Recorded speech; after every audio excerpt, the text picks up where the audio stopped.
The music pulsed like a second heartbeat, heavy and constant, vibrating through the floor and into my bones. The nightclub was always like this. Too loud, too bright, too full of people pretending they weren't lonely. I'd gotten used to the chaos, used to ignoring the way strangers' hands brushed too close, used to smiling when I wanted to disappear. Rent didn't pay itself, and after losing my old job, this place was the only one that would take me.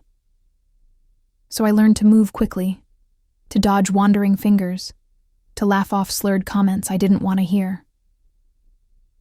I balanced a tray of cocktails on my hand, weaving through the crowd with the skill of someone who'd done this far too often.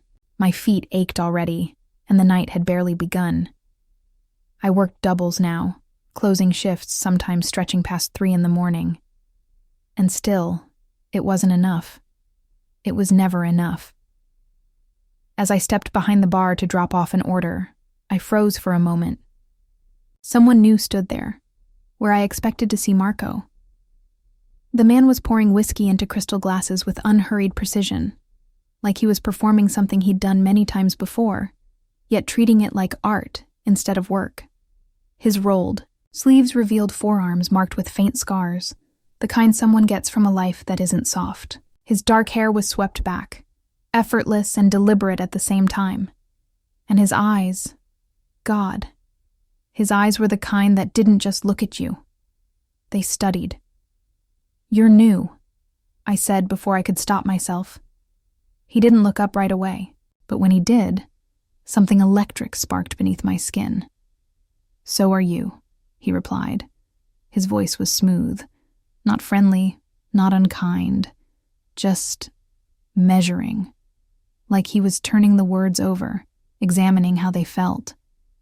"I started last week," I answered, tucking a loose strand of hair behind my ear, still learning where everything is. "You're doing fine." He slid a finished drink across the polished counter and pushed the tray back toward me. Our fingers brushed, not by accident, not quite on purpose either. Something passed between us in that moment, something I didn't expect. Not warmth, not exactly, more like awareness, like recognition. He didn't say his name, and I didn't ask. The night dragged on, as nights do, in a blur of voices and spilled liquor, but I kept catching glimpses of him across the bar.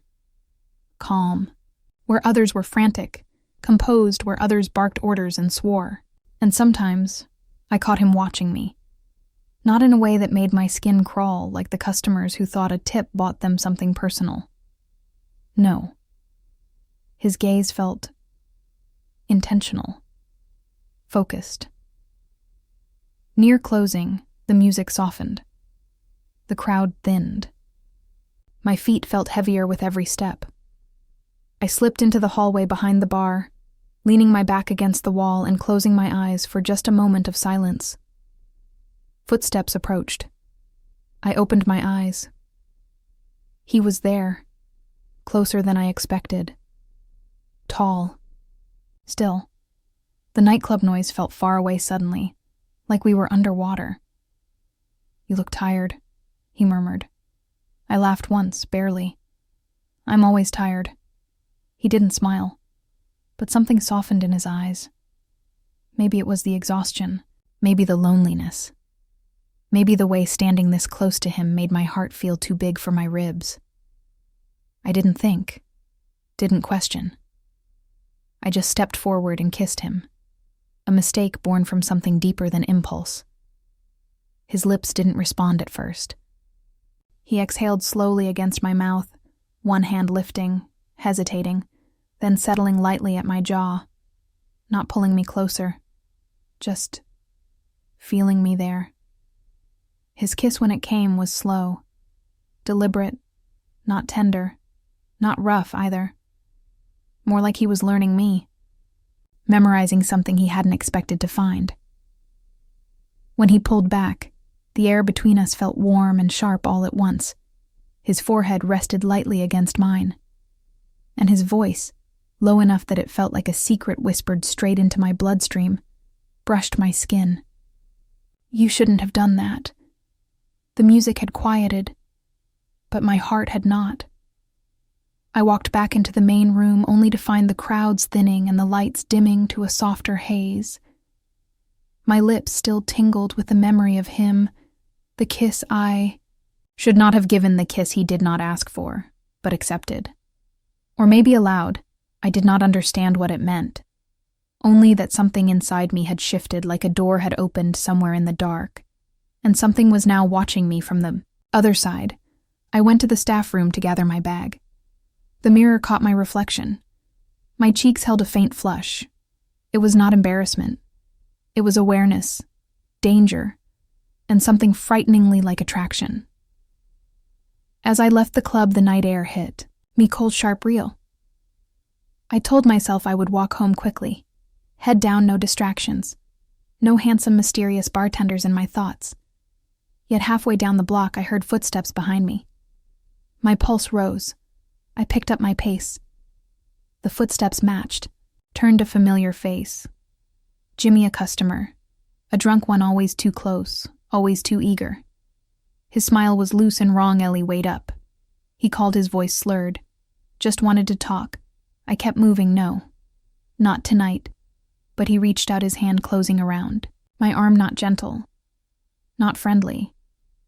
His breath smelled like old whiskey. And regret. Come on, sweetheart. Don't act like you don't like a little attention. Fear crawled up my spine. I tried to pull away, but his fingers tightened, pain-sharp. Relthan headlights. A black car rolled to a slow stop beside us.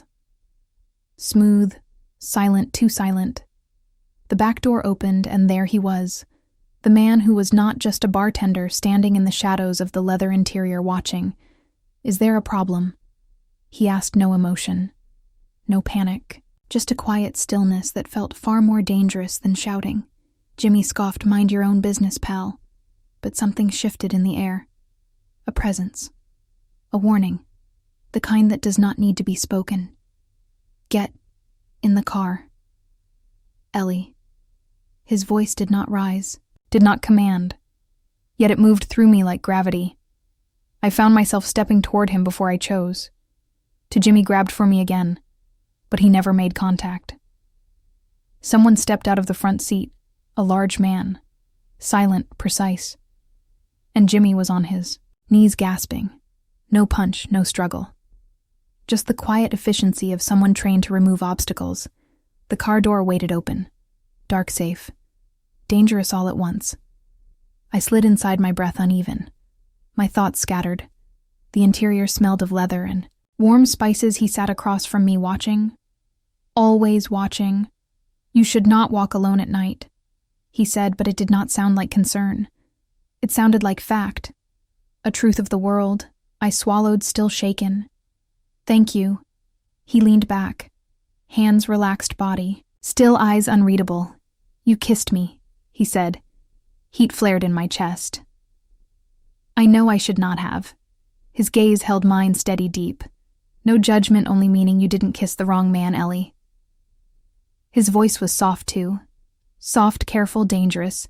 You just do not understand. Which man you kissed. Yet, the car kept moving smooth through the city streets. And in that moment I realized something that made my blood run warm and cold together. I was not the one who had found him. He had found me. And that kiss, that single moment, in a quiet hallway, had not been an accident. It had been the beginning of something. I did not know how to escape, and something I was no longer sure I wanted to. Because whatever he was, whatever world he came from, he was now moving toward mine. And I had already stepped toward his. There was no going back now. The city outside my window looked colder the next morning.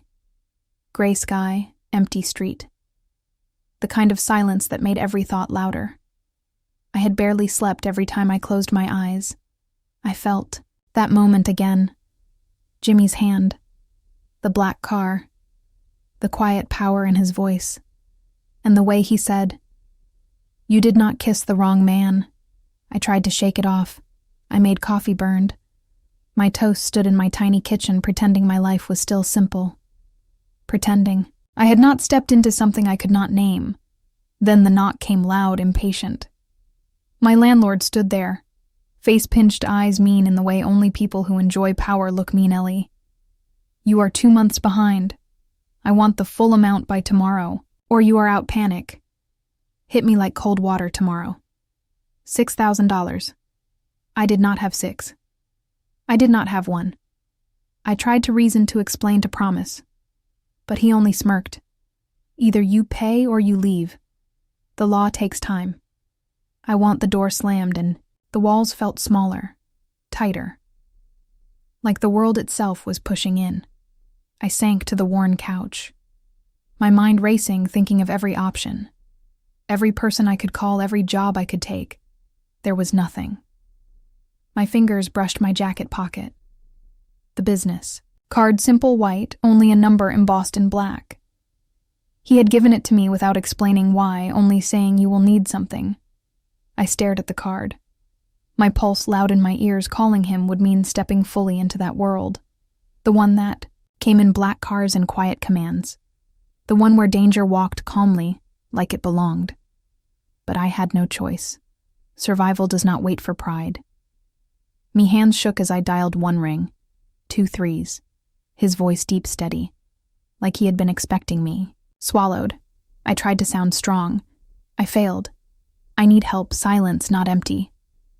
Listening, tell me. I told him everything. The eviction, the deadline, the impossibility. When I finished, there was no judgment. No surprise, only certainty. 6,000. You will have it today. My breath caught. I can pay it back. I swear, I just need time. I know his tone softened in a way that made my chest tighten. I am not asking you to beg, Ellie. Then why help me? Another pause, a slow one, heavy. Because you kissed me, the words hung between. Was sharp, true, dangerous, and because I look after what touches me, my stomach fluttered fear. Want both. What do you want in return? A favor, not, now, not soon. I will tell you when the time comes. My heart stumbled. This was not rescue. This was a binding, a thread tied between us. But I said yes. His voice lowered, almost gentle. Do not open your door for anyone except my man. His name is Antonio. He will bring what you need. The call ended, leaving silence thick in the room. Not safety, not relief. Something deeper. Inescapable. I sat there waiting, knowing my life had just changed. Not by force, but by choice. I had stepped toward him again. And now, whether I understood it or not, I belonged to the consequence of that kiss. The knock came exactly at 2 in the afternoon. Not early, not late, precise. Like everything connected to him. I looked through the peephole. A man in a dark suit stood there holding a sealed envelope. No expression, no impatience, only stillness.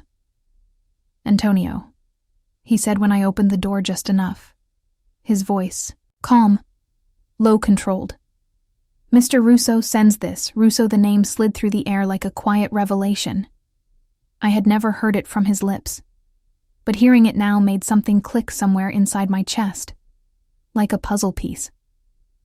I did not realize I was holding. I took the envelope, felt the weight of it.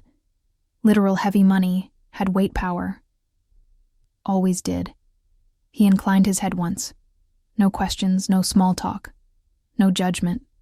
Then walked away as if he had never been there. I locked the door, double-locked it, then opened the envelope, money stacks of it crisp, neatly bound. 6,000. Exactly the number that could change everything. And already had beneath it was a card, Blackstone Financial Group, Monday 10 o'clock, dress professional. The world tilted. This was not charity. This was not coincidence. I was being moved. Positioned, placed. I spent the rest of the weekend trying to feel in control again, washing dishes that were already clean, reorganizing drawers that were barely full, trying to convince myself this was still my life. But my mind replayed him, his voice, his eyes, the way he watched without needing to speak. I told myself I didn't miss him. I told myself I didn't want to see him again. but my pulse disagreed every time the thought of him crossed my mind. Monday came too fast. I put on my one good suit, the one that still remembered a version of me who had plans.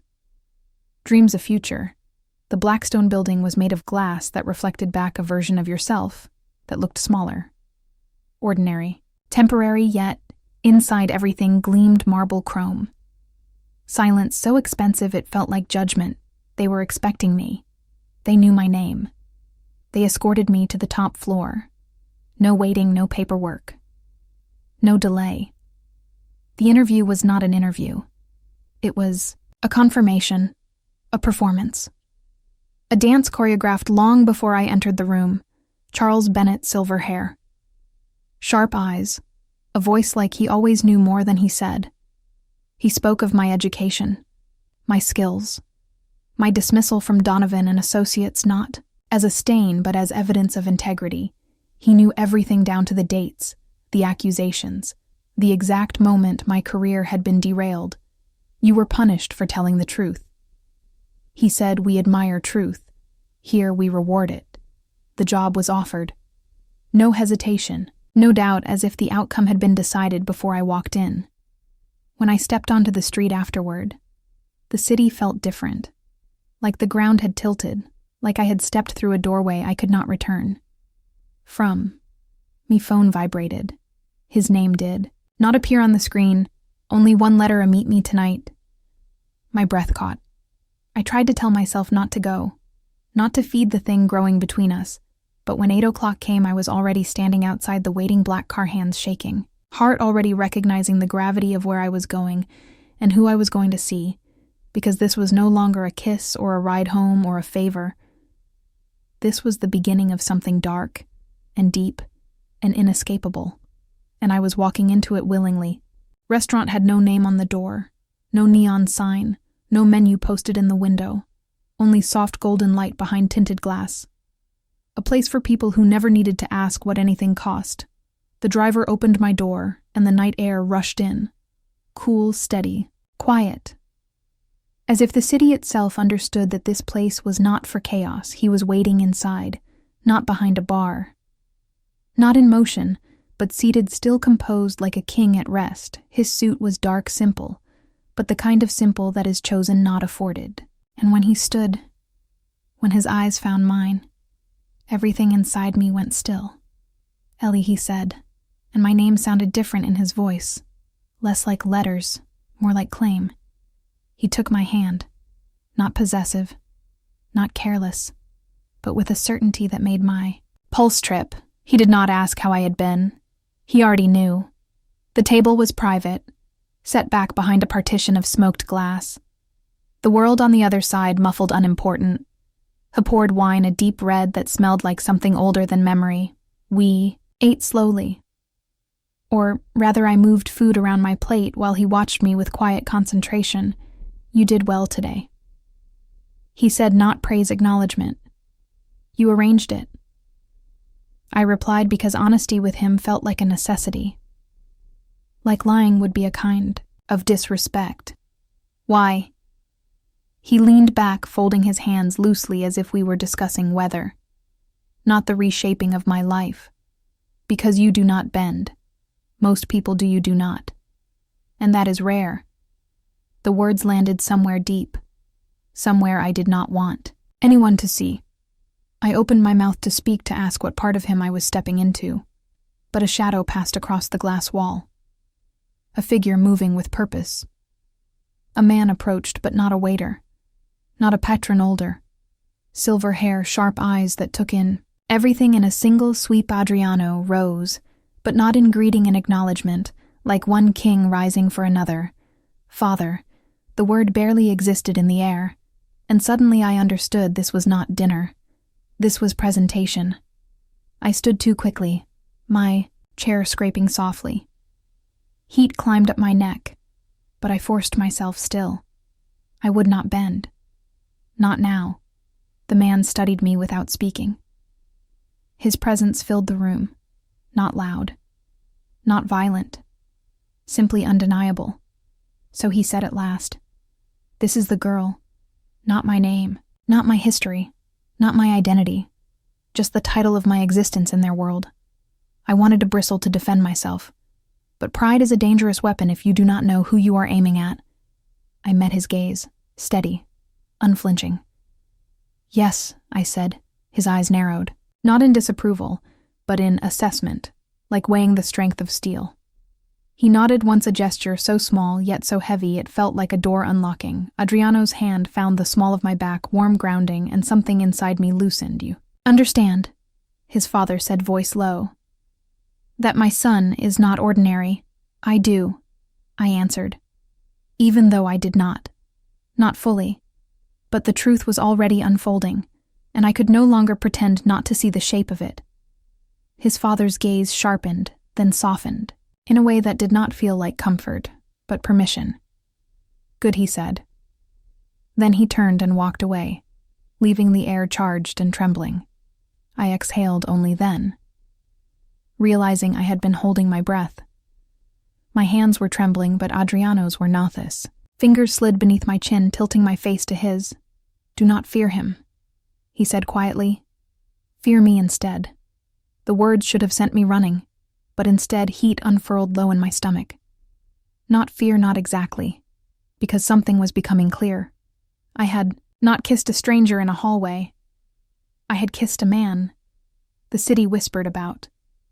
A man, even powerful men, nodded to a man who could rearrange the course of a life with a single decision. And he had decided on me. The car ride to the ocean house felt unreal. The city lights faded until only open road and dark sky remained. The world grew quieter mile by mile, as if everything loud and ordinary had been left behind on purpose. He did not speak. He did not have to. His presence filled the silence, more than any words could. When the car stopped, I stepped out into cool salt air. The house stood alone on a cliff. Glass walls, soft lights waves crashing below. A place built for solitude and secrets. She held the door open for me, and I stepped inside. The only sounds were the ocean and my heartbeat steady. Loud, too loud, he poured 2 glasses of dark amber whiskey. Not wine this time, something stronger. Something that burned. Sit, he said. Not command. Not request, something in between. I sat on the edge of a low couch, hands folded in my lap to hide their shaking. He remained standing, watching me, studying me the way he always did. No more masks tonight, he said. And I realized I had never seen him without one. I waited. The room breathed with the tide. Then he began. I was not born to this. My father was. I was raised in it, shaped by. It expected to inherit it, the word. It hung in the air, heavy, sharp, undeniable. There was a time, he continued, when I thought I could leave, that I could build something, clean something that did not demand blood for loyalty. Someone else tried to leave with me. Me heart stilled. The room went very still. He did not have to say her name. The shape of the story was already forming. She believed she could live without fear, without looking over her shoulder. But in this life, leaving is not escape. It is breaking an oath. And someone always pays for a broken oath. He looked away then for the first time, as if the memory itself was something he carried in his hands. The night. She ran. I was not there. I was too late. And I have lived with that ever since. The waves roared below the windows, seemed to pulse with the sounds. Oh, understand me, he said. Voice low, steady, dangerously steady.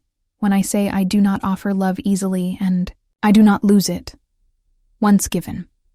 My breath caught in my throat. This was not a confession. This was a vow spoken from a wound. I stood slowly, feeling the weight of his words settle inside my chest. Not heavy, but deep. Irrevocable. I stepped closer. Close enough to see the darkness in his eyes. Not evil. Not cruelty. Pain sharpened into armor. I touched his face, light. Careful, as if touching something sacred. I am not asking you to be someone you are not. I said, voice barely above a whisper. His hand rose, hesitated. then rested against the small of my back. Warm, steady, real. "You should run from me," he said. "I know." But I did not move, did not step back, did not break. Instead, I lifted my face and kissed him. Not like the first time, not impulsive, not accidental. This kiss was slow, deep, unavoidable, a choice. He pulled me closer, his breath warm against my mouth, his voice barely a whisper against my lips. "Then you have chosen your side." The waves crashed harder below the cliff, as if the ocean itself understood the magnitude of that moment. And I knew with absolute certainty my life would never be small again. The next days tasted like something unreal. Soft, mornings wrapped in sheets, the sound of waves calling before sunrise. His hands steady on my hips, as if he had always known where they belonged. But peace is a thin veil, and the world we lived in was made of edges. I returned to the city for work. The lobby of Blackstone felt colder. The glass reflected me too sharply, as if to remind me I did not quite belong here. Not fully. Not yet. I tried to focus on spreadsheets, contracts, numbers that blurred when my thoughts drifted back to him. Then, the receptionist called my extension. "Someone is here asking for you." I stepped into the lobby. A man stood by the window, not dressed like a client, not dressed like a businessman. His coat was worn, his jaw tense, eyes that had seen too much detective. "Pierce." He said, his voice quiet, polite, dangerously. Polite. I felt something inside me tighten. "Why are you here?" He studied me, not with cruelty, with familiarity, as if he had seen my story before. "Do you know who you are seeing?" he asked. I lifted my chin. "Yes." He exhaled slowly. Almost sad.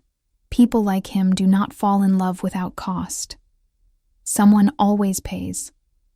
I tried to laugh, but the sound would not form. He reached into his coat and unfolded a photograph. A woman, dark hair, bright smile, eyes full, of trust, and standing beside her. Adriano younger, unarmored, almost gentle. The detective watched my face travel through recognition, fear, and something darker. Understanding. She loved him too. He said she believed she knew the risks. She believed love was enough. And then one day she was gone. My heart thudded once hard, heavy gone. How no answer. Only silence, the kind that tells you everything without speaking. You think you are different. The detective said they all do. But you are in the story, now, and stories in their world do not end gently. I wanted to walk away, but my feet stayed rooted in something I did not want to name. "Does he know you are here?" I asked if he did. I would not be alive to be here. The answer landed like cold metal. He slid a card across the table. "If you want the truth, real truth, not the one he chooses to show you, call me." I did not pick it up, but I did not push it away either. When I left work, the sun was already sinking. The street felt different eyes where there should be none. Shadows that moved too close, a world I had not noticed now. Breathing around me, a car waited at the curb. Black, silent, familiar. His driver stepped out. "Miss Ellie." "He is expecting you." Of course he was. I slid into the back seat. He was there. Waiting still. Steady, his eyes found mine instantly, and something flickered behind them. He could read me. Always. Something happened. He said not a question. I swallowed the ghost of the photograph still pressed behind my ribs. Yes, he waited, not demanding, simply present, and that made it harder. Someone came to see me at work. His jaw tightened. Just barely. Who? A detective, Pierce. A silence deeper than the ocean filled the car. Dark waited, and then his voice, soft, dangerous, measured. "I told you, you had chosen a side." The city lights passed, blurred, unimportant. I looked at him. really looked the man, the myth, the wound, the promise and the question formed before I could stop it. Did you love her? He closed his eyes. Not in pain, but in memory? Yes. My chest tightened. Not from jealousy, from fear, because love in his world did not end with forgetting. And now he set his hand reaching for mine. Slow, certain. I love you. My breath broke. The world tilted. But somewhere in the distance, the sound of waves was no longer gentle. It was warning. It was prophecy. The past had not disappeared. It was coming back. And it was coming for us. The ocean house felt different when we returned.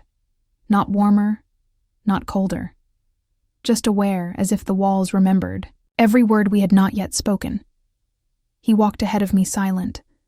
The kind of silence that is thinking, calculating, choosing the exact shape of truth. I stood in the living room while he poured whiskey again. The same deep amber. The same steady hand still. Me! I said, my voice steady. Even though nothing inside me was, he set the glass down without drinking. Then he turned to me. No mask, no shield. Only the man beneath the myth. She did not die, he said. The air left my lungs so quickly I swayed the detectives. Words cracked, broke shattered.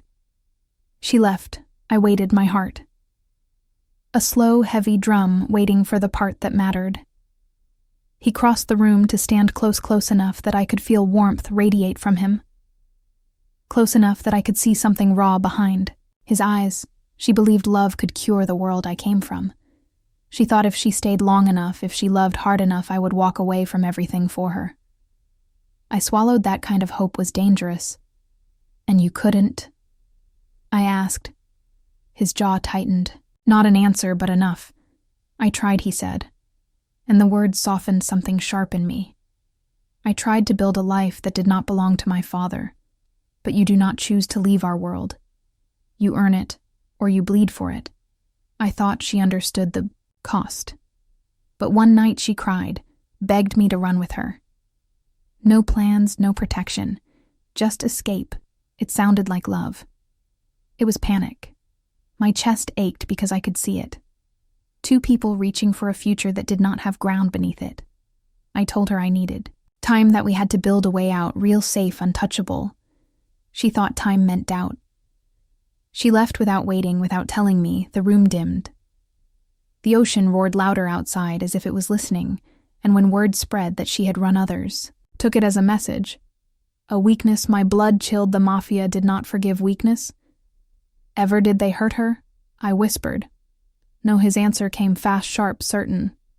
I made sure she disappeared. I paid, I planned. I burned every trail between her and this world, so no one could follow her, not even me. The truth sank deep. Not simple. Not pretty, but real. He had not lost her. He had let her go to save her, and now the detective was using that truth like a blade. I felt my breath returning slowly, like something inside me was settling, not safe, not comfortable, just known. So why did he come to me? I asked why now. Adriano stepped closer, one hand rising to my cheek. Light unshakable. Because you matter. And when something matters to me, the world shifts. People notice, they want to use it. The weight of that truth pressed into my bones. Steady, unnerving, and deeply real. I looked at him. Really looked. Not at the danger, not at the legend, but the man who had chosen to protect someone. Even when it broke his own heart, he had scars where other men had excuses. I breathed in the scent of him. Warm, human, imperfect mine. I am not her, I said. No. He replied. His thumb traced my jaw. Slow, reverent, final. You are the woman who stayed after knowing everything, and that his voice low anchored, certain as a different kind of love entirely. The ocean crashed below the sky, darkened, and something unseen began to move toward us. A storm, a reckoning, a truth no longer willing to sleep. But for now, for this moment, we stood together. Knowing love here was not soft, it was chosen and unbreakable and dangerous enough to change fate. Days passed, but the air around us did not settle. It thickened, tightened as if the world was holding its breath, waiting to exhale on a moment that had not arrived yet. I returned to work, but something in me had shifted. Not caution, not fear. Awareness, the sense that my life was no longer moving in the quiet straight lines. It once had. Every time the elevator doors opened, every time a phone rang. Every time someone called my name, I listened differently. And then just before lunch, my phone buzzed. A message with no number come to the rooftop. My pulse stumbled. I should have ignored it. I should have asked who sent it. But I already knew. I stepped out into the wind. The city stretched endless below, and standing at the far edge was her, the woman from the photograph. A live real breathing. Not ghost. Not memory. Not tragedy. Her hair was longer than in the picture. Her coat too thin for the cold. Her eyes searching restless like someone who has not stopped running.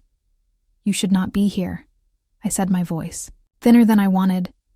She smiled. Not kind, not cruel. Just tired. I thought the same thing when I saw you. But here we are. A gust of wind tangled our hair. The city roared below, but up here felt like silence. I searched her face for anger, accusation, bitterness. Instead, I found something worse. Apology. I did love him. She said, her voice soft. So soft, the wind almost carried it away. I loved him so much. I believed love itself was enough to fight his world. She looked down at her hands, like the memory of that love still lived in her palms. But love does not break bloodlines, and I could not carry the weight of his world no matter how gentle he tried to be with me. My throat tightened. He did not chase you, I said. She shook her head slowly. No, he let me go because keeping me would have killed me, and losing me nearly killed him. The truth landed heavy, true, unavoidable. And now she stepped closer, her eyes meeting mine with devastating clarity. You love him too. I did not answer. The silence did. She exhaled a release of something she had held for years, then listened to me. Do not try to save him. Do not try to change him. Do not make him choose between you and the world he was born. To me, heart pounded loud, relentless. I do not want to be a replacement, I whispered. You aren't. She said. I was his escape. You are his decision. The difference settled into me. Slow, steady, unchangeable. She turned to leave, already fading into shadow. But before she disappeared, she looked back. There is one more thing. The air stilled, waiting. Someone else is looking for you. Someone who will not speak kindly or offer warnings. He wants to use you to break him. And he will, unless you learn to stay 2 steps ahead. Blood chilled, my hands shook. Her voice dropped to a whisper made of smoke and memory. His uncle. The name needed no explanation. No history. No details. Power, war, betrayal, family. The storm was no longer coming. It was here. And now I understood. This love was not a shelter. It was a battlefield. And I had just been handed my first weapon. The warning did not leave me. It lived under my skin. A quiet pulse. A shadow following every step I took. I did not tell Adriano immediately. Not out of fear of him, but because I needed to understand what it meant. The uncle, a man whose name people did not speak, a man who did not believe in mercy or endings, only control. I returned to the ocean house that night. The waves were brutal, crashing hard against the cliffs as if the sea itself sensed what was coming. He stood by the window, hands in his pockets, eyes on the horizon as if he had been waiting for me without moving at all. You saw her, he said. I did. The air shifted. Not cold, not angry, just real. This was no longer a story whispered in shadows. It was alive now. It had shape, voice, direction. He turned to me, his face unguarded in a way I had not seen before. I told you she left, but I did not tell you everything. I listened, my chest tight. Ready not for pain but for truth. My uncle wanted her taken. Not because of her, but because of me, because he wanted to remind me that nothing in my life was mine. Not love, not loyalty, not even grief. I kept her safe by letting her go. I destroyed every path that led back to me, and in doing so, I gave him something to use against me, emptiness. My breath shivered because I knew what he meant. His uncle had waited patient, strategic for the next person who would matter. For me, I did not walk away. I stepped closer until my fingers rested against his chest, feeling the steady, slow heartbeat beneath his ribs. Then he said, something that felt like a blade and a vow in the same breath, "Will not lose you." And I believed him not because he promised, but because his voice carried the weight of a man who had already lost more than most ever would. But this time, love would not be protected by distance, but by war. We moved together after that, not lovers escaping the world, but partners facing it. Meetings were held, alliances drawn, names spoken quietly, loyalties tested, and then the confrontation arrived swift and unannounced. His uncle came to the city not with guns, not with threats, but with a dinner invitation, the kind only powerful men understand. Polite, civil, deadly, we went side by side. No fear, only resolve. The restaurant was dim, private.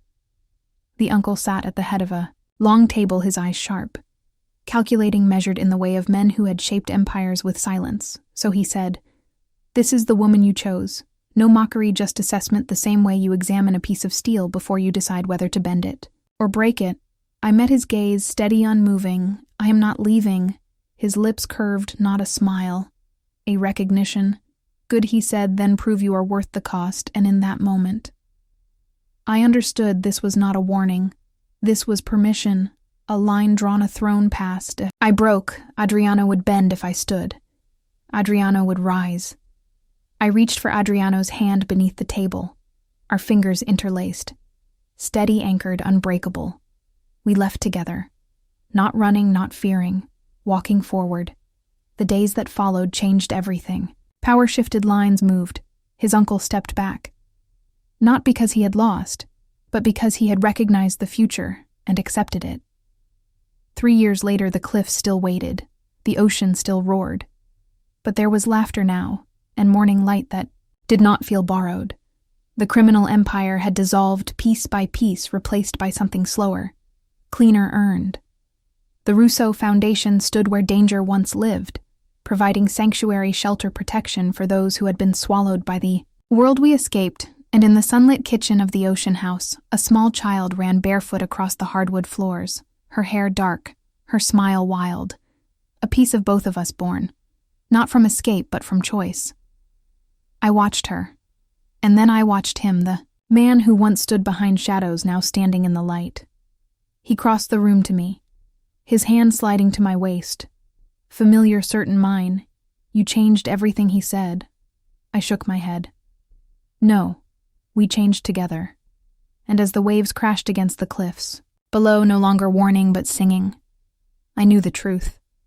I had not kissed the wrong man. I had kissed the one who would burn the world only to build us a new one from the ashes.